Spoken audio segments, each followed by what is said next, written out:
Итак, всем привет на канале Беларусь Германии. Давно мы не виделись. Сегодня мы расскажем, почему, какие были на это причины. Но теперь мы переехали и можем видео снимать или сидя на нашей террасе, или на нашем заднем дворике. У нас есть даже задний дворик, куда можно выйти и выпустить детей, потому что здесь кругом забор, и они никуда не денутся. Это великолепно. Ну, хотя наши дети щель найдут. Да, если забор не с колючей проволокой, не под электричеством, то для них это не преграда.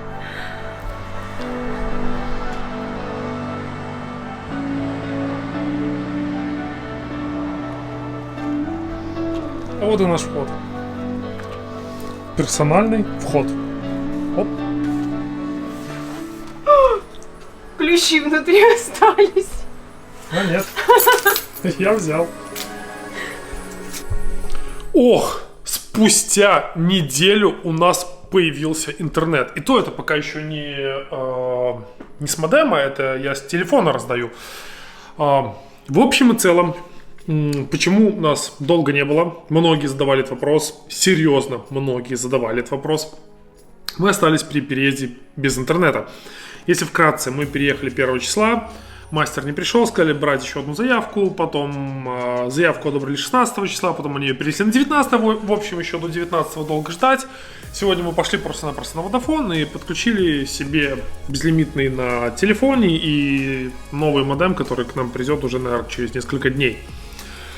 Что еще у нас случилось? Соня поменяла школу, она сходила туда один день, и потом ей было не очень хорошо, ее подташнивало.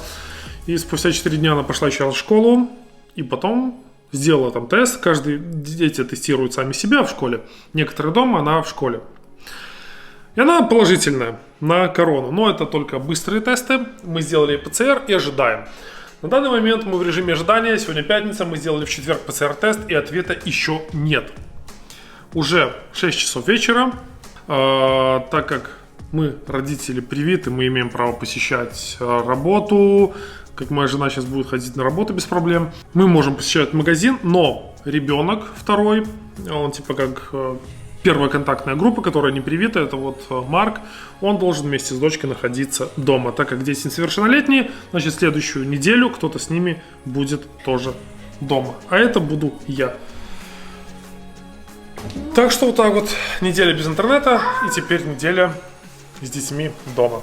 Ну, ладно, наверное, хватит вам рассказывать про то, что у нас тут негативного произошло. Я думаю, пора вам показать, елки гоняет, нашу квартиру. Так что, поехали.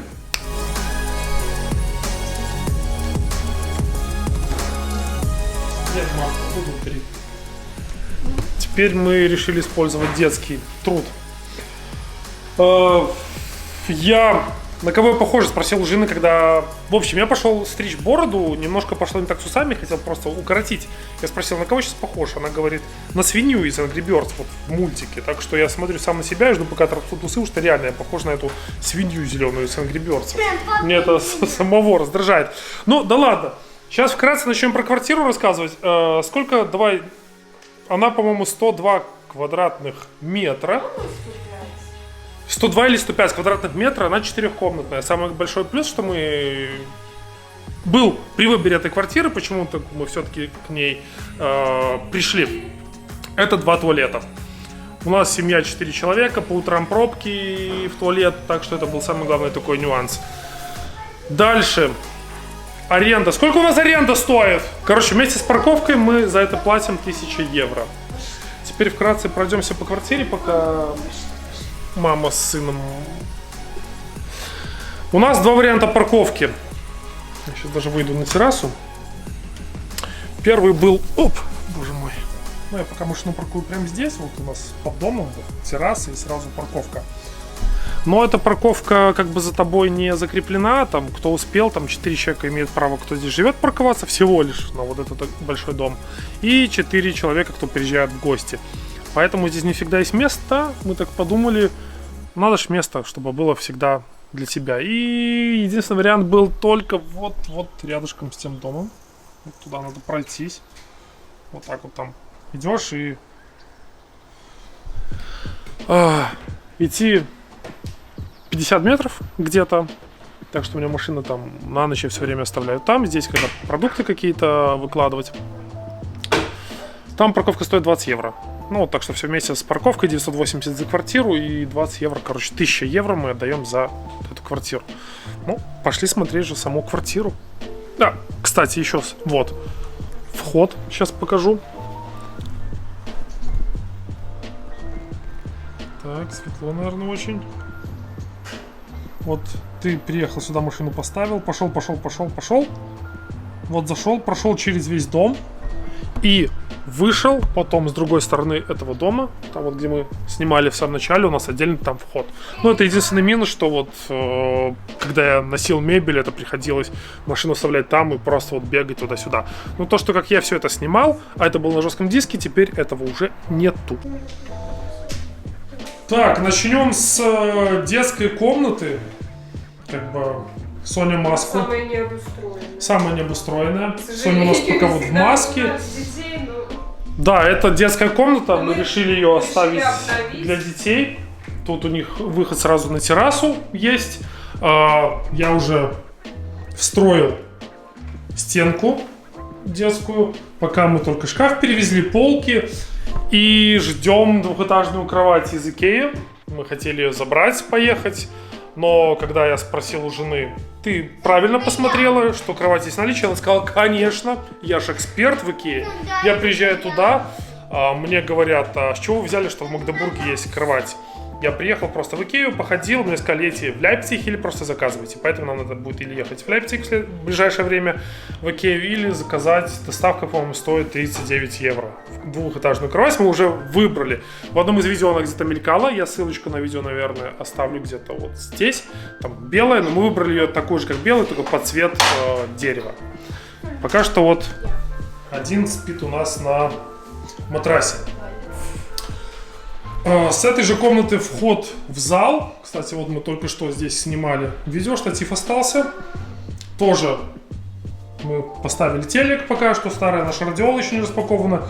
Установили диван, потому что здесь подключение к интернету. Кстати, вот великолепный модем, который просто мы не можем использовать, пока не придет мастер. Что про зал рассказать? Я даже не знаю, что рассказать вообще про зал. Он совмещен с, так сказать, столовой. Да. Вот это у нас типа столовая, вот это у нас типа гостиная. Потому что, сейчас объясним почему. Идем вот дальше. Это вот у нас столовая. Так, сейчас свет. Ну да, свет у нас, как всегда, мы 2 года отжили с лампочками и чувствую, сейчас будет то же самое. Да, и еще один огромный минус в этой квартире: везде гипсокартон. Единственная стена, наверное. Везде бетонка. Я хотел сказать, везде бетон, кстати, начинаю стучать. Гипсокартон. Потолки бетонные. В старой квартире потолки были гипсокартонные. Там можно было любую лампу купить, просверлить. Просто на шурупы и все, она держалась. Здесь надо дрель, дюбеля. Я так все это очень сильно не люблю. Так что вот наша гостиная, перетекающая в зал. Давай, мой, хорошо, а то еды не получишь. Пускай работает. Дальше. Так, у нас сейчас тут будет шумно, потому что работает стиралка. Так, свет у нас есть или еще нету? Оп.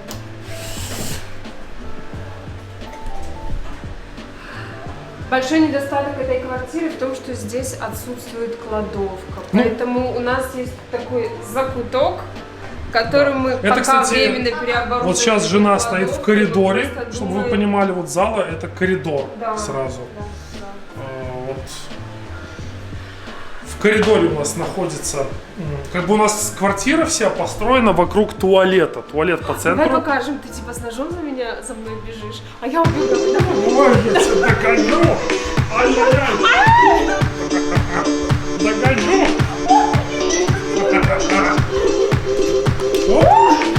Так, сейчас мы...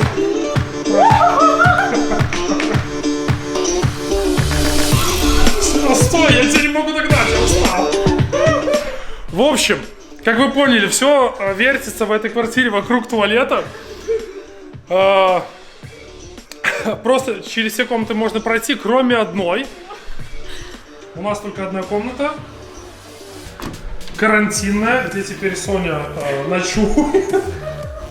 Ну, цепь мы убрали, на которую мы ее пристегиваем. Мы просто поставили турник.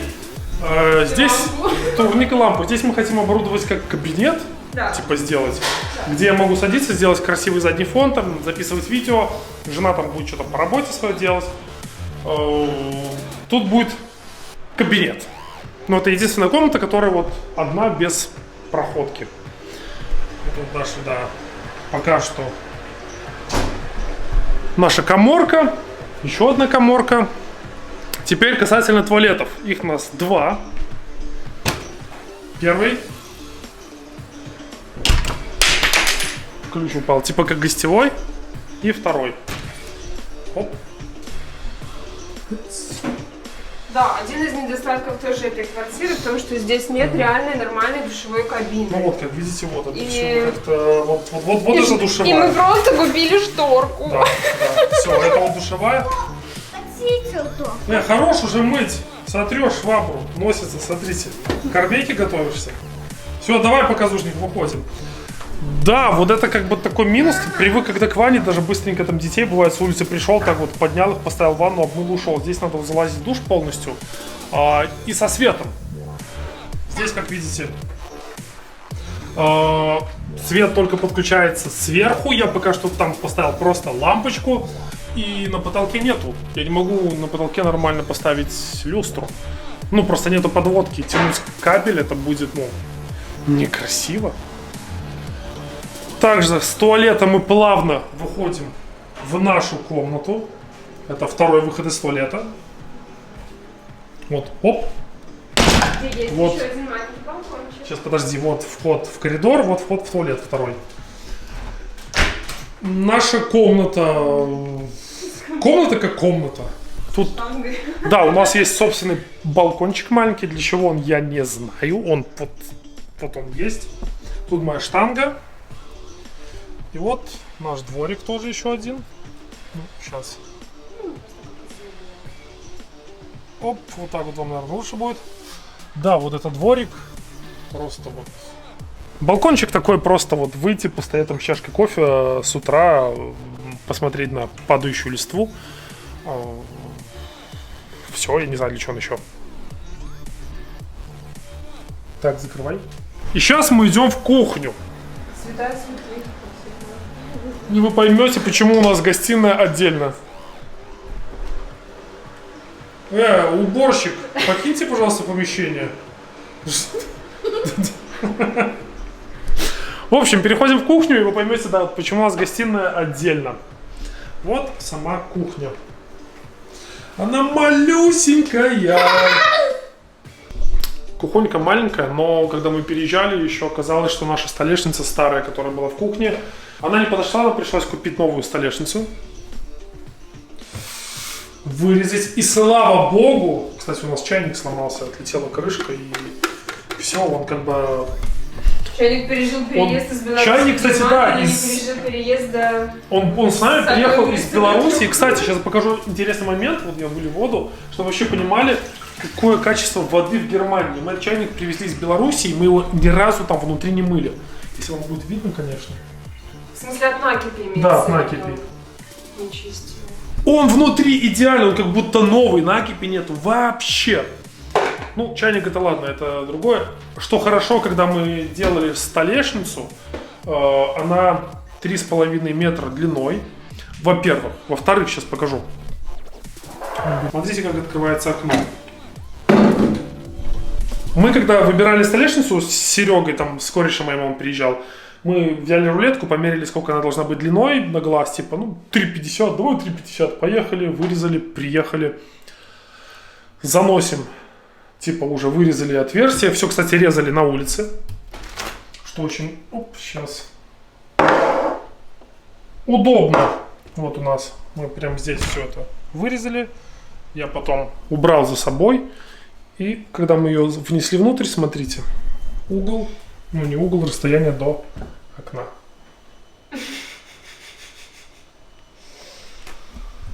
Просто миллиметр в миллиметр. Мы сами не ожидали, и мы померили, не подумали, а потом только поняли, что взяли бы чуть побольше. То, конечно, все можно было бы отрезать, но это были бы мороки и не очень интересно все это делать. Так что вот наша кухонька переехала, все установили. И докупили мы сюда маленький столик такой взяли, потому что, ну, как видите, место не позволяет. Здесь почему-то есть кондиционный сток, но нету подключения воды, ты не можешь сюда дополнительно поставить там посудомоечную машину, потому что надо будет тянуть кабель через всю кухню, а это как-то, ну, тоже не совсем нормально. Так что мы купили столик, поехали. Это барный стол, и, конечно, он не должен быть установлен к стене, но в рамках нашей малой площади в кухне пришлось так сделать, и это оказался выход. И пускай она сюда не очень подходит, но наконец-то в кухне иногда можно присесть. И мы счастливы. Да, и тут в комплекте, это кстати, был выход. В комплекте было 2 стульчика барных. Марк, хорош уже, наверное, мыть. Ты уже так старался, что швабру Сломал. Почти, стер. И сразу вот у нас коридор и выход на улицу. Оп. Все, наша улица, наша тумбочка для обуви. Здесь хотелось бы иметь еще одну дверь. Насчет этого я буду разговаривать с владельцем, просить, смогут ли нам инсталлировать сюда еще одну дверь. Это было вообще великолепно, это бы мы сэкономили огромное количество тепла, денег, потому что у нас, кстати, квартира... Было бы чище. Да, и было бы чище. У нас квартира с подогревами, ну, без батареи, у нас подогревы пола. Пол с подогревом, боже мой. Вот единственный еще опять минус. Машину мы не можем стиралку поставить, как это называется, в ванну. Поэтому она стоит здесь, и ее слышно все время. Вот она. И она сейчас мне мешает. Так что да, и вот то, что полы с подогревом ты не можешь взять, как вот раньше там зимой там дети вымазались, курточку постирал и закинул на батарею, в течение там часа они сухие. Мы что-нибудь, конечно, придумаем на этот счет, но пока вот... Я придумала, я носки почти что на полу развесила в ванной на тасе, поближе к теплу. Вот так вот и живем. В общем, что хорошо сегодня, мы спустя неделю, мы с интернетом, мы сегодня вечером можем сесть, включить телевизор, подключиться к сети, зайти там на Netflix или еще куда-нибудь, потому что то количество фильмов, которое у нас было, это было очень маленькое, но благодаря нашему 5 фильмов у нас было. Вчера мне фильмов докинули еще, конечно, но наших 5 фильмов за неделю было пересмотрено до дыр, просто до дыр, вот все мы это пересмотрели. Так что вот такой вот был обзор нашей квартирки, то, что у нас произошло. Ждем ПЦР-тест Sony, чтобы он, очень надеюсь, а сейчас еще раз проверю, чтобы он был негативный, но вот сейчас ради интереса. И ждем эффективность прививок Pfizer, чтобы проверить, насколько выдержим мы с вами. Так, тест пока что результатов нету, да, но мы с Олей привиты, поэтому посмотрим, если Sony окажется положительная, а мы живем в одном доме, в одной квартире, заразимся ли мы? Мы как бы привиты, вот тоже будет такой маленький эксперимент, посмотрим. Вам, наверное, всем спасибо за просмотр этого видео. Я уже теперь с большего мы обжились. У меня будет время нормально садиться, еще делать видео, выкладывать эти видео, контактировать с вами. А это самое главное. Как же шумит стиральная машина. Так что ладно, Марк будет домывать полы, Соня будет выздоравливать. Я буду звонить в Киндер-Арст. Может быть, я смогу получить результат Сони. Тут все, что касается каких-то там ведомств, ты начинаешь звонить. Они никогда не берут трубки, они всегда заняты. Пока, говорит, малый. У нас впереди выходные. У нас же должен быть влог выходного дня, но Оля завтра дежурит. Так как ей, кстати, она позвонила, она узнала, ей можно выходить на работу, так как она привита, она не должна соблюдать карантин. Это все законно, мы это все уточняли, с этим здесь очень строго в Германии. И завтра у нас ночная ярмарка в городе. Может быть, я не буду утверждать, мы сходим. После твоего 11 ты работаешь до 8. Может быть, мы посетим эту ярмарку, это будет интересно, посмотрим. Зависит от решения демократии. А, да. Только они позволят или не позволят выходить и аттестационно.